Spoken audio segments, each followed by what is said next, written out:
उसको बोलते हैं आइसोमॉर्फिज्म। ये एक तो है आइसोमेरिज्म। ठीक है, आइसोमेरिज्म का मतलब क्या होता है? देखो, मॉलिक्यूलर फॉर्मूला सेम होता है, दो कंपाउंड ऐसे होंगे जिनका मॉलिक्यूलर फॉर्मूला सेम होगा और स्ट्रक्चर डिफरेंट होगा। या कभी कभी ऐसा भी होता है कि मॉलिक्यूलर फॉर्मूला भी सेम हो, स्ट्रक्चर भी सेम हो, लेकिन जो ग्रुप्स अटैच हैं उनका 3D में अरेंजमेंट अलग अलग हो।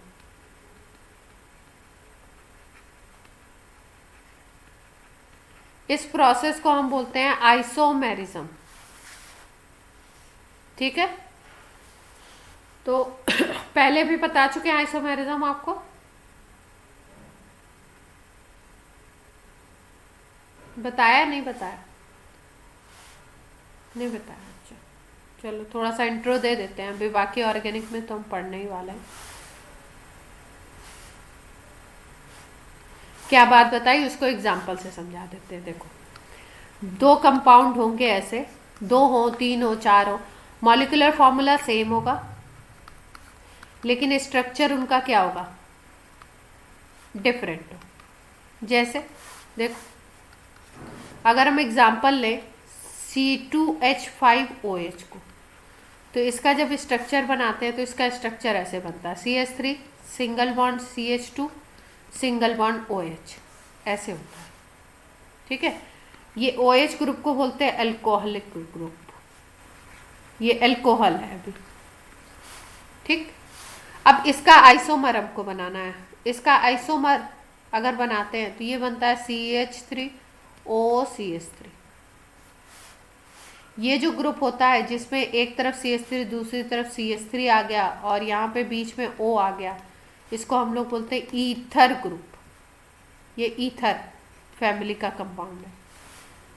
तो अगर फॉर्मूला हम लोग देखें, मॉलिक्यूलर फॉर्मूला को अगर ध्यान से देखो, तो कार्बन इसमें दो ही थे, हाइड्रोजन इसमें 6 थे और ऑक्सीजन इसमें एक थे। देख रहे हो? इसमें भी अगर देखो तो टोटल कार्बन 2 है, हाइड्रोजन 6 है, ऑक्सीजन 1 है।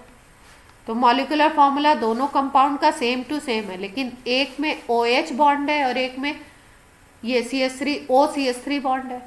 दोनों की बॉन्डिंग अलग हो गई, दोनों ग्रुप अलग अलग हो गए, प्रॉपर्टीज अलग अलग शो करेंगे। तो मॉलिक्यूलर फॉर्मूला तो सेम है बट स्ट्रक्चर क्या हो गया? डिफरेंट हो गया। क्लियर है बात? तो ये दोनों एक दूसरे के क्या बोले जाएंगे? आइसोमर्स।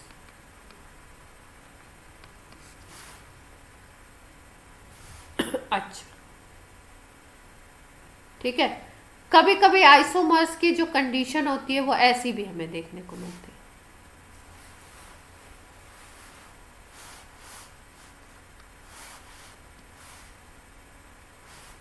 कि भाई इसमें हम बोल रहे हैं, इसमें हम क्या बोल रहे हैं कि मॉलिक्यूलर फॉर्मूला सेम है, स्ट्रक्चर भी सेम है, लेकिन 3D में ग्रुप्स का अरेंजमेंट डिफरेंट है। अब क्या मतलब है इसका? 3D में ग्रुप्स का अरेंजमेंट डिफरेंट है, क्या मतलब है? देखो, और इस आइसो में जब 3D में अरेंजमेंट अलग होता है तो इसको एक स्पेशल नाम देते हैं, स्टीरियो आइसोमेरिज्म। डिटेल भी करने वाले हैं पर यहाँ पे इंट्रो दे देते हैं। और ऐसे आइसोमर्स को बोलते हैं स्टीरियो आइसोमर्स। क्या है देखो, जैसे मान लो ये ले लेते हैं हम कंपाउंड सिस ट्रांस, बताया था आपको सिस और डाइपोल मोमेंट में, बताया था ना सिस और ट्रांस।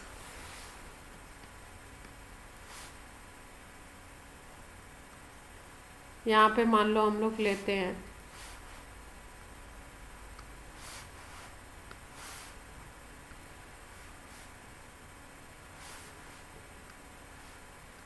मान लो यहाँ पे CH3 ले लिया, यहाँ पे Cl ले लिया। ठीक है, अब देखो डायगोनल पे अगर सेम ग्रुप हो या डायगोनल पे डिफरेंट ग्रुप हो,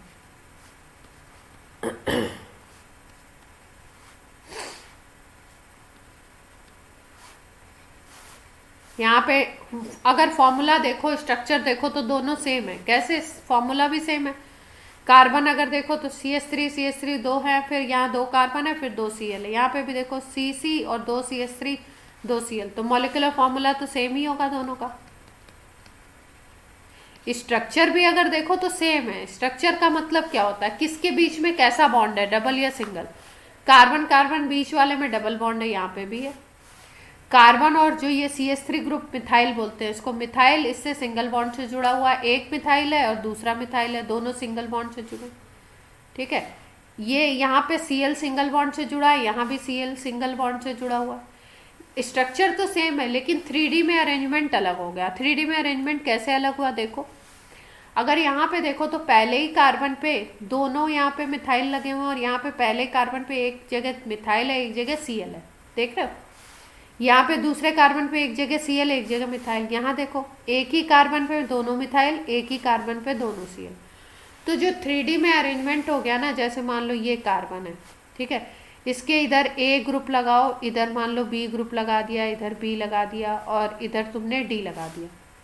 अब मान लो कोई अरेंजमेंट आप ऐसा करते हो कि यहाँ पे आप A की जगह D कर देते हो, और यहाँ पे A कर देते हो, यहाँ पे आप C और B ही रखते हो, सेम टू सेम।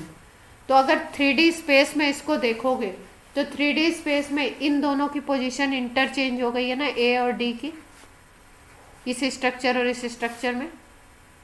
एक में A ऊपर की तरफ दिख रहा है, इसमें D नीचे की तरफ दिख रहा है, और ये ऊपर और नीचे नहीं होते। बेसिकली जो आपका प्लेन है, बोर्ड का जो प्लेन है, एक बॉन्ड उसके आगे की तरफ और एक बॉन्ड उसके पीछे की तरफ हो जाता है। तो ये डिफरेंस आता है। कुछ थोड़ी थोड़ी बात समझ में आई कि स्ट्रक्चर सेम हुआ, 3D में अलग हो गया अरेंजमेंट, तो उसको भी आइसोमर ही बोलते हैं। तो अगर आयनिक कंपाउंड की बात की जाए तो आयनिक कंपाउंड में पूछा जाता है कि आइसोमेरिज्म होगा या नहीं होगा। आइसोमेरिज्म आयनिक कंपाउंड में नहीं होता। क्यों? क्योंकि ये नॉन डायरेक्शनल नेचर होता है। आयनिक बॉन्ड जो होता है वो नॉन डायरेक्शनल होता है। नॉन डायरेक्शनल का मतलब क्या है कि Na+ के पास Cl इस डायरेक्शन से आए, Cl इस डायरेक्शन से आए, Cl इस डायरेक्शन, किसी भी डायरेक्शन से Cl आए तो फाइनली NaCl बन जाएगा। ऐसा कुछ नहीं है कि Cl इधर से आएगा तभी अटैचमेंट होगा। जबकि जब कोवलेंट बॉन्ड फॉर्म होता है तो कोवलेंट बॉन्ड डायरेक्शनल होता है। कोवलेंट कंपाउंड डायरेक्शनल होते हैं। क्यों? क्योंकि मान लो यहाँ पे C है, अब यहाँ पे C और Cl के बीच में मान लो बॉन्ड बनना है, तो Cl को इसी डायरेक्शन से आना पड़ेगा ना, ऐसा थोड़ी इधर से आ जाए या कहीं और से आ जाए। क्लियर है बात?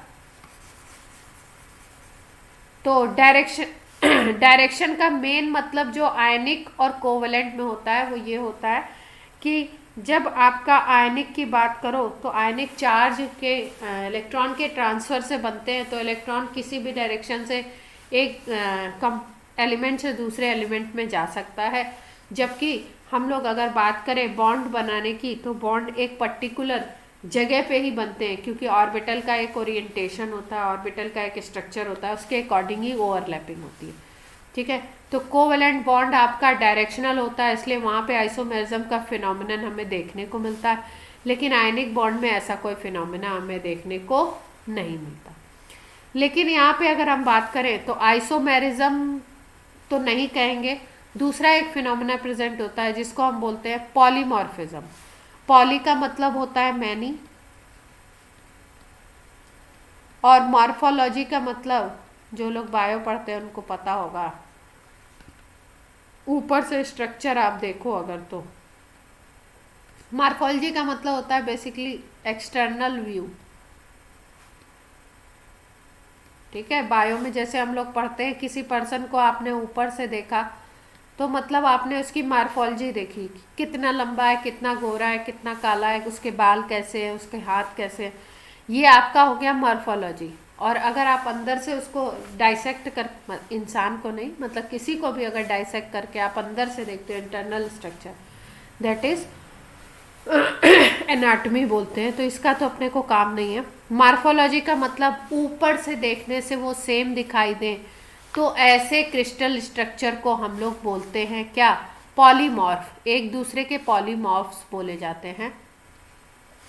और इस फिनोमिनन को बोलते हैं पॉलीमॉर्फिज्म। अब पॉलीमॉर्फ्स कैसे बनेंगे देखो, जैसे अगर हम बात करें, ये बीच में कैसे आ गया,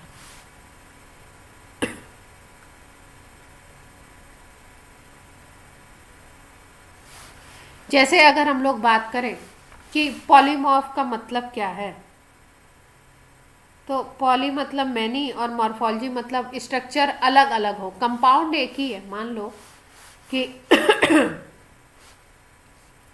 एक आपका क्रिस्टलाइन स्ट्रक्चर है, किसका किसका, ये कैल्साइट फॉर्म है और आपका ये जिंक ब्लेंड है, ठीक है। अगर हम लोग ZnS का स्ट्रक्चर देखते हैं, 12th वालों ने सॉलिड स्टेट में पढ़ा हुआ है, तो ZnS के स्ट्रक्चर दो फॉर्म में हमें दिखते हैं। एक को बोलते हैं जिंक ब्लेंड, मतलब क्रिस्टल का स्ट्रक्चर ही अलग होता है, और दूसरे को बोलते हैं वुडजाइट। दोनों का जो क्रिस्टलाइन स्ट्रक्चर है वो डिफरेंट है। इसी तरीके से अगर कैल्शियम कार्बोनेट की बात करो तो कैल्शियम कार्बोनेट कैल्साइट होता है और एक होता है आर्गोनाइट। इनके क्रिस्टल का स्ट्रक्चर डिफरेंट है। तो क्रिस्टल का स्ट्रक्चर डिफरेंट हो, एक ही एलिमेंट से बना हो, मतलब कंपाउंड सेम टू सेम हो। CaCO3 ही है, एक बार कैल्साइट बोल रहे हैं और एक बार उसको बोल रहे हैं आर्गोनाइट। क्यों? क्योंकि उनके क्रिस्टल का स्ट्रक्चर डिफरेंट है। पॉलीमॉर्फिज्म का यही मतलब। इसके बाद अगर बात की जाए तो एक वर्ड आता है आइसोमॉर्फिज्म। आइसो का मतलब होता है सेम, आपको पता है, और मॉर्फिज्म का मतलब वही मॉर्फोलॉजी, बाहर से देखने में। अब इसमें क्या होगा, इसमें कंपाउंड सेम नहीं है, दो डिफरेंट कंपाउंड है। आयनिक कंपाउंड दो आपके डिफरेंट है, लेकिन उनका क्रिस्टलाइन स्ट्रक्चर सिमिलर होगा, सेम नहीं लिखेंगे, सिमिलर टाइप का आपको दिखाई देगा। उसको हम बोलते हैं आइसोमॉर्फिक स्ट्रक्चर्स या आइसोमॉर्फ्स, और फिनोमिनन को बोलेंगे आइसोमॉर्फिज्म। कैसे देखो, जैसे हम लोग ले लें, ये आयरन का ओर है, इसको बोल आयरन का कंपाउंड है, इसको हम लोग बोलते हैं FeSO4.7H2O। इसका नाम क्या होता है, ग्रीन विट्रॉल, ब्लू विट्रॉल, क्या बोलते हैं इसको, copper sulphate .5H2O। Copper sulphate वाले को तो ब्लू बोलते हैं, और इसको बोलते हैं हम लोग ग्रीन विट्रियल, ठीक है। इन दोनों का जब क्रिस्टलाइन स्ट्रक्चर देखा गया तो वो दोनों क्रिस्टलाइन स्ट्रक्चर आपका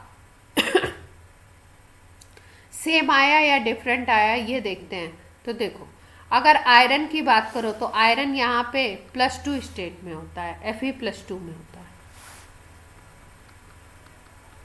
कॉपर यहाँ पे कॉपर +2 में होता है। सल्फेट दोनों में सेम टू सेम है, ठीक है।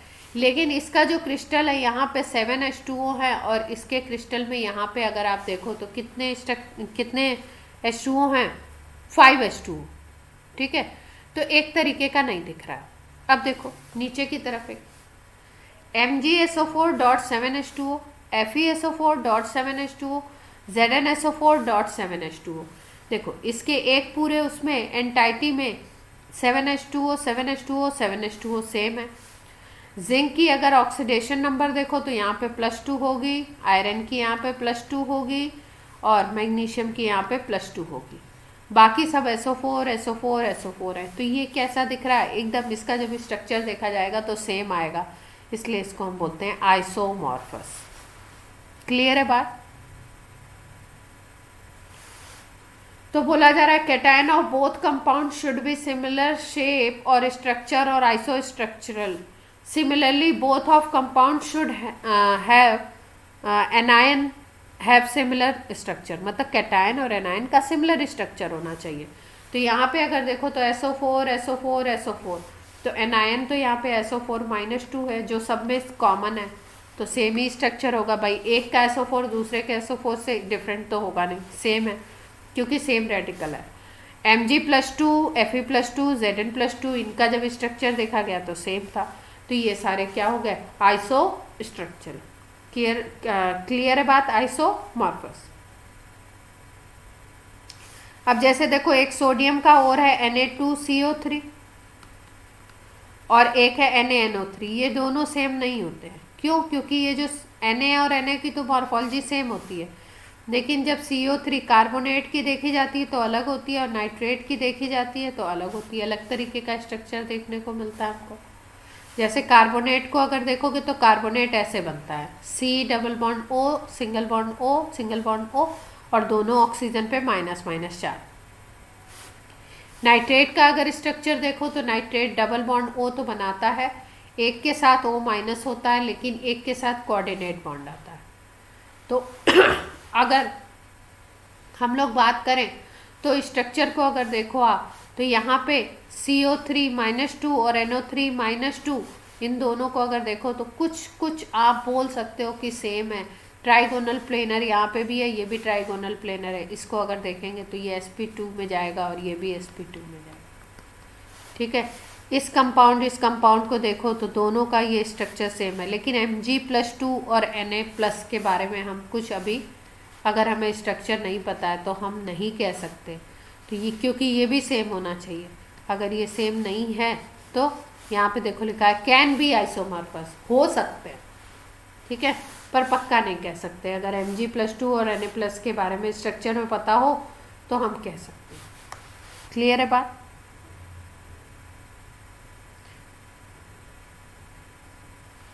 इसके बाद देखो Na2CO3 Na2SO3, जब CO3-2, अब यहाँ पे सोडियम तो है इसमें भी, तो एक फैक्टर तो कॉमन हो गया पॉजिटिव वाला, निगेटिव वाला डिफरेंट है, तो CO3-2 है यहाँ पे SO3-2।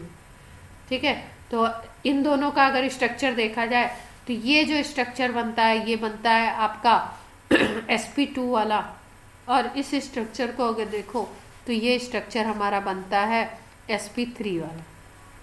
तो ये आपका sp2 है, ये sp3 वाला है, तो ये अलग अलग होता है। क्लियर है बात?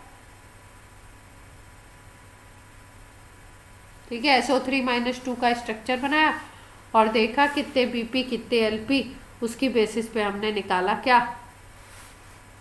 हाइब्रिडाइजेशन।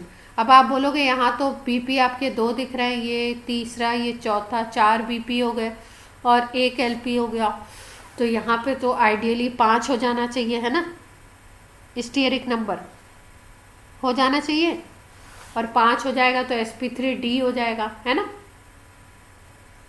लेकिन जो VSEPR थ्योरी है जिसके अकॉर्डिंग हम ये निकालते हैं उसमें डबल बॉन्ड जो है उसको सिंगल कंसीडर करना होता है। तो मतलब इसको एक बॉन्ड पेयर लोगे, इसको भी एक बॉन्ड पेयर, इसको भी एक बॉन्ड पेयर, तो 3 BP, और ये लोन पेयर तो दिख ही रहा है 1 LP, तो नंबर 4 आ गया। अब 4 के लिए sp3। क्लियर है बात? ठीक, अब अगर हम लोग MnO4- आयन की बात करते हैं और SO4-2 की बात करते हैं तो ये दोनों ही sp3 होते हैं, इन दोनों का स्ट्रक्चर इसी तरीके का होता है। जैसे ही sp3 हाइब्रिडाइजेशन आएगा ना, आपको ऐसा अरेंजमेंट दिखाना है, टेट्राहेड्रल, मोटी मोटी बात दिमाग में बैठा के रखो। जैसे ही आपको sp2 हाइब्रिडाइजेशन कहीं पे दिखाना है, 3 चीज़ों को ऐसे दिखाना है, प्लेनर 120 पे। टेट्राहेड्रल में कैसा होता है, ऐसा ऐसा, 4 ऐसे दिखा देंगे, ठीक है। तो यहाँ पे SO4-2 और MnO4-3 दोनों को देखो तो दोनों आपके सिमिलर शो कर सकते हैं। मतलब अगर आप मान लो ऐसे ले लेते हो, K2SO4 ले लो और आप ले लो KMnO4, तो भाई ये sp3 है और ये भी sp3 है, दोनों के दोनों sp3 हैं, ठीक है। तो ये माइनस वाला आयन इसका भी sp3 माइनस इसका भी, और ये तो कॉमन ही है पोटेशियम पोटेशियम, तो ये दोनों एक दूसरे के आइसोमॉर्फस हो जाएंगे क्या? क्लियर है बात? ऐसे ही NaClO4 और NaNO3 को अगर चेक करो तो यहाँ पे NO3- है, NO3- sp2 होता है, इसमें नाइट्रोजन sp2 होता है, क्योंकि यहाँ पे अगर आप देखो तो आपका और यहाँ पे अगर देखो NaClO4, तो NaClO4 में ClO4 माइनस जो होता है वो आपका होता है sp3। ठीक है, तो अगर ये sp3 हो गया तो आपका क्या हो जाएगा, यहाँ पे ये आयन का ही स्ट्रक्चर अलग हो गया, तो ये आइसोमॉर्फस होंगे क्या?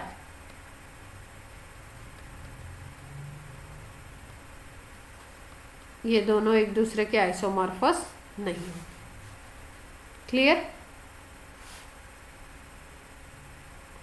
तो ये थी आइसोमॉर्फस की पूरी कहानी।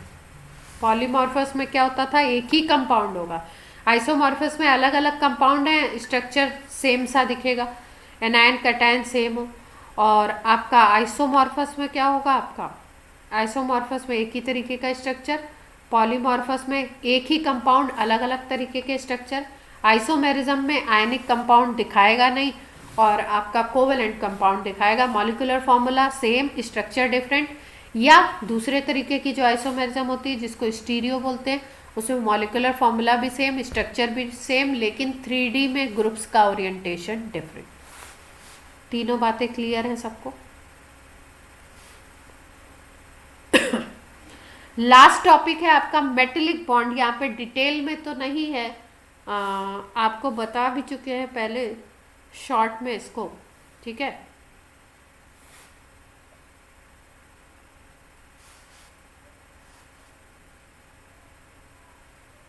लेकिन एक बार कुछ पॉइंट्स इसके हम लोग कर लेते हैं। देखो मेटेलिक बॉन्ड में आपको बताया क्या था कि मेटल के आयंस होते हैं और वो इलेक्ट्रॉन के सी में, ढेर सारे इलेक्ट्रॉन होंगे, उनके सी में क्या होंगे, मेटल के आयन अरेंज्ड होते हैं। बड़ा अच्छा सा अरेंजमेंट, रेगुलर अरेंजमेंट होता है।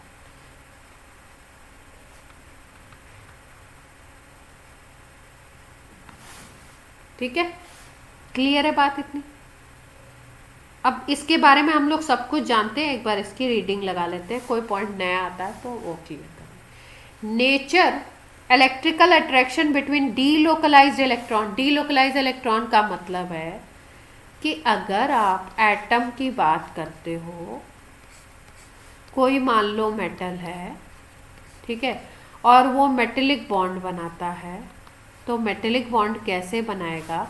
ये मान लो आयरन है, तो आयरन क्या करेगा, अपने अंदर से मान लो 2 इलेक्ट्रॉन इसने निकाल दिए। अब ये इलेक्ट्रॉन अगल बगल होंगे और बीच बीच में क्या होगा, आयरन का एटम, आयरन का आयन होगा। ठीक है, तो ये इलेक्ट्रॉन अपने इस एटम को छोड़ करके दूसरी दूसरी जगह यहाँ से मूव भी कर सकते हैं, तो इनको हम बोलते हैं डीलोकलाइज इलेक्ट्रॉन। लोकल का मतलब होता है कि, लोकल का मतलब समझते हैं क्या होता है? कोई बताएगा? लोकल का क्या मतलब होता है?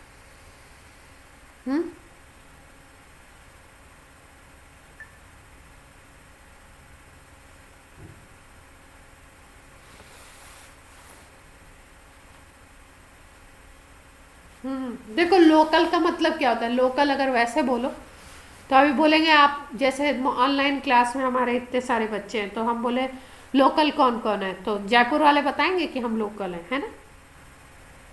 और बाहर वाले जो हम बोलेंगे बाहर के हम लोकल नहीं है, यही बोलेंगे ना। तो लोकल का मतलब है कि जो जिसकी प्लेस बनी हुई है वो वहीं पे मतलब प्लेस्ड है। जैसे मान लो, ये मान लो आयरन का एटम है, ठीक है, एक एटम है। अब ये Fe+2 बनाता है और इससे 2 इलेक्ट्रॉन निकलते हैं। अब इसके जो 2 इलेक्ट्रॉन हैं वो इसके आसपास ही रहे, अगर इसी एटम के आसपास, ठीक है, तो हम बोलेंगे कि ये इलेक्ट्रॉन लोकलाइज हैं, उसी जगह पे हैं, मतलब लोकलाइज। और अगर ये इलेक्ट्रॉन इधर उधर मूव कर रहे हैं, ठीक है, पूरे क्रिस्टल में इधर उधर घूम रहे हैं, तो इसका मतलब वो इलेक्ट्रॉन क्या हो गए, डीलोकलाइज, एक जगह पे नहीं है, उनकी पोजीशन फिक्स नहीं है, मूव कर रहे हैं। ठीक है, तो इलेक्ट्रॉन का कहीं भी अगर मूवमेंट होता है तो उसको बोलते हैं कि इलेक्ट्रॉन डीलोकलाइज हो गया, अपनी जगह को छोड़ के कहीं इधर उधर भी उसी में इधर उधर जा सकता है। क्लियर है बात? तो फर्स्ट पॉइंट था आपका नेचर कैसा होता है मेटेलिक बॉन्ड का? Electrical attraction between D localise electron, mobile electron जिसको बोलते हैं, and positive part of the atom. Positive part जो एटम का बचता है उसको हम लोग बोलते हैं कर्नल। ये जो आपका इलेक्ट्रॉन निकल गया उसके बाद ये जो पॉजिटिव पार्ट बचा है इसको हम नाम देते हैं कर्नल। तो कर्नल और इस इलेक्ट्रॉन के बीच में क्या होता है? अट्रैक्शन होता है, अट्रैक्शन फोर्स लगता है। उसके बाद अगर हम बोलें कि मेटेलिक बॉन्ड की स्ट्रेंथ किसके किसके ऊपर डिपेंड करेगी, मेटेलिक बॉन्ड स्ट्रांग है कि वीक है, किसके ऊपर पता लगेगा? तो नंबर ऑफ मेटेलिक बॉन्ड पर एटम, एक एटम कितने मेटेलिक बॉन्ड बना रहा है, ठीक है। जो एटम ज़्यादा मेटेलिक बॉन्ड बनाएगा उसका आपका स्ट्रांग बनेगा मेटेलिक बॉन्ड, और जिसमें कम इलेक्ट्रॉन वो लूज करेगा, कम इलेक्ट्रॉन के थ्रू बॉन्डिंग करेगा, उसमें वीक होगा। तो larger number of metallic bond, number of valence electron per atom, stronger is a metallic bond. मान लो कि कोई ऐसा एटम है जैसे सोडियम है, तो सोडियम Na+ बनाता है और एक ही इलेक्ट्रॉन रिलीज करता है, ठीक है। Fe को अगर देखो तो Fe+2 बनाता है और 2 इलेक्ट्रॉन रिलीज करता है। कोई मान लो ऐसी मेटल है जो 3 इलेक्ट्रॉन लूज करती है और Al+3 बनाता है, तो इसके 3 इलेक्ट्रॉन हो गए, इसका एक ही हुआ, इसके 2 इलेक्ट्रॉन हो गए। तो अब अगर आप देखो तो इसमें Na+ और इस इलेक्ट्रॉन के बीच में अट्रैक्शन होगा, यहाँ पे 2 इलेक्ट्रॉन का ऑप्शन है, यहाँ पे 3 इलेक्ट्रॉन का ऑप्शन है। तो जितना नंबर ऑफ इलेक्ट्रॉन इंक्रीज करते जाएंगे उतना मेटेलिक बॉन्ड स्ट्रांग होता जाएगा। क्लियर है बात? उतना फोर्स ऑफ अट्रैक्शन बढ़ता जाएगा। फिर उसके बाद अगर बात करें, alkali metals only have 1 valence electron, therefore 1 metallic bond पर एटम। एक एटम एक ही मेटेलिक बॉन्ड बनाता है, दस gives weakest metallic bonding. Alkali metal में वीकेस्ट मेटेलिक बॉन्डिंग होती है। एल्कली मेटल होते कौन कौन से सबको मालूम है ना? हेलिना की रब से फरियाद, hydrogen, lithium, sodium, potassium, rubidium, caesium, francium, ठीक है। और क्योंकि मेटेलिक बॉन्डिंग स्ट्रांग नहीं है, उनके बीच में स्ट्रांग फोर्स ऑफ अट्रैक्शन नहीं लगते हैं, इसीलिए उनका मेल्टिंग पॉइंट क्या होता है? लो होता है। जहाँ पे भी फोर्स बीच में ज़्यादा लगेगा तो एक दूसरे को सेपरेट करने के लिए, मेल्ट होने का मतलब होता है मॉलिक्यूल सेपरेट हो जाएं, एटम सेपरेट हो जाएं, तो सेपरेट करने के लिए आपको बहुत कम एनर्जी देनी पड़ेगी। मेटेलिक बॉन्ड अगर वीक है तो इनके केस में वीक होता है, इसलिए मेल्टिंग पॉइंट लो होता है। और अगर सोडियम वगैरह को आप देखो लैब में, कभी देखो इनको, तो ये इतने सॉफ्ट भी होते हैं, ठीक है, कि इनको नाइफ से कट किया जा सकता है सोडियम को। इसके बाद अगर बात की जाए एल्कलाइन अर्थ मेटल की, तो वो 2 वैलेंस इलेक्ट्रॉन होते हैं। एल्कली मेटल में जैसे लिथियम की अगर बात करो, छोटा सा लिख देते हैं यहाँ पे, तो लास्ट में 1 इलेक्ट्रॉन होगा, तो ये 1 मेटेलिक बॉन्ड बनाएगा एक इलेक्ट्रॉन को रिलीज करके। अगर सोडियम की बात करो तो सोडियम में भी लास्ट में 1 इलेक्ट्रॉन है। लेकिन एल्कलाइन अर्थ मेटल आपके होते हैं बेटा, मांगे, कार, स्कूटर, बाप, राजी, ठीक है। Be, Mg, Ca, Sr, Ba, Ra, ये होते हैं। Beryllium, magnesium, calcium, strontium, barium, radium, जितने भी फैमिलीज आपको बताए गए इनके एलिमेंट आपको याद होने चाहिए, ठीक है। तो इसमें अगर देखो तो बेरिलियम का एटॉमिक नंबर 4 होता है, इसमें लास्ट में 2 इलेक्ट्रॉन होते हैं। मैग्नीशियम को भी देख लो तो इसमें भी लास्ट में 2 इलेक्ट्रॉन होते हैं, तो ये 2 इलेक्ट्रॉन दे करके बनाते हैं। तो इनके कंपैरिजन में यहाँ पे 2 इलेक्ट्रॉन का लेना देना हो रहा है, इसलिए यहाँ ये क्या होगा, थोड़ा सा और स्ट्रॉन्गर होगा इसमें मेटलिक बॉन्ड। ट्रांजिशन मेटल की अगर बात करो तो ये इनर डी इलेक्ट्रॉन यूज करते हैं with outer electron for bonding, have nearly same energy, so in them metallic bond पर एटम क्वाइट लार्ज। अगर हम लोग बात करें, इसीलिए इनका मेल्टिंग पॉइंट भी हाई होता है। अगर हम ट्रांजिशन मेटल की बात करें, ट्रांजिशन मेटल कौन से होते हैं देखो, डी ब्लॉक में अगर बात की जाए तो सारे डी ब्लॉक नहीं, लेकिन मैक्सिमम इनको बोलते हैं ट्रांजिशन मेटल। इसमें होता क्या है, इसमें ये अपने बाहर आउटर शेल के s इलेक्ट्रॉन को भी यूज करता है, और जो उससे अंदर वाली शेल होती है, इनर शेल जो होती है, उसके d इलेक्ट्रॉन को भी यूज करता है बॉन्ड बनाने में। इसीलिए इसकी जो बॉन्डिंग होती है वो स्ट्रांग होती है।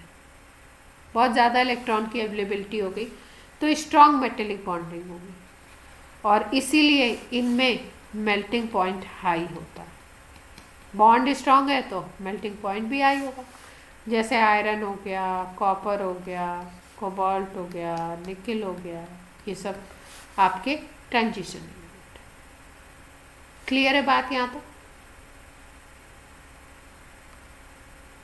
इसके बाद है type of hybrid orbital participating in metallic bonding.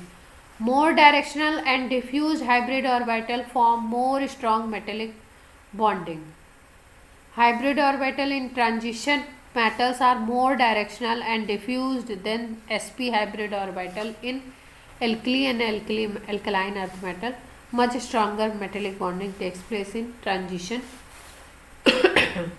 metal. देखो इसका क्या मतलब है, जिसमें डायरेक्शनल ज़्यादा होगा। वैसे तो आयनिक बॉन्ड क्या होता है आपका, आयनिक बॉन्ड की अगर बात करोगे तो नॉन डायरेक्शनल होता है, लेकिन अगर मेटल मेटल के बीच में कहीं पे ऐसा हो रहा है, ज़्यादा इलेक्ट्रॉन का लेना देना हो रहा है, तो वहाँ पे कुछ आपके ऐसे ऑर्बिटल्स भी बनेंगे जो डिफ्यूज्ड बनेंगे।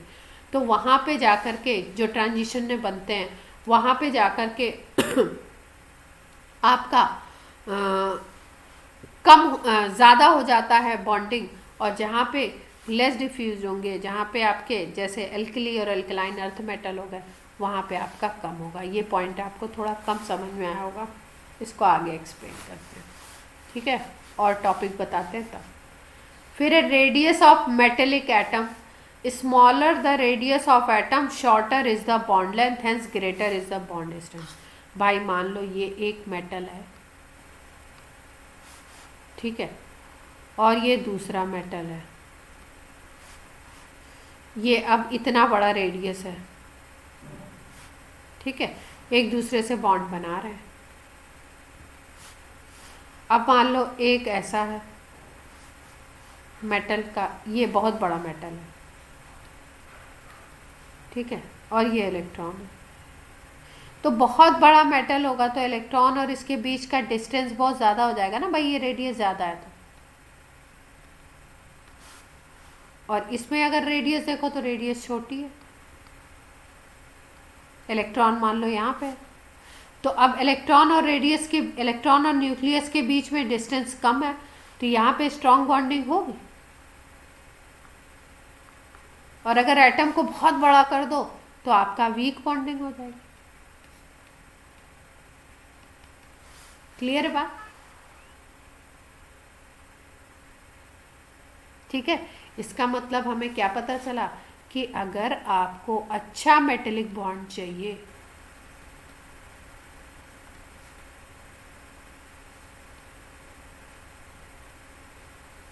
then we have smaller atom।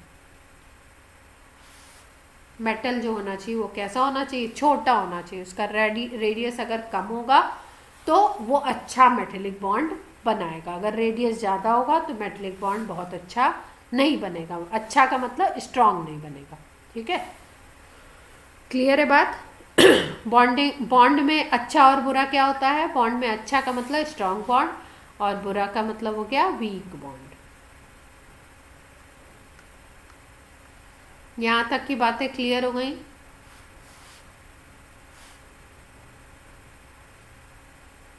अब अपना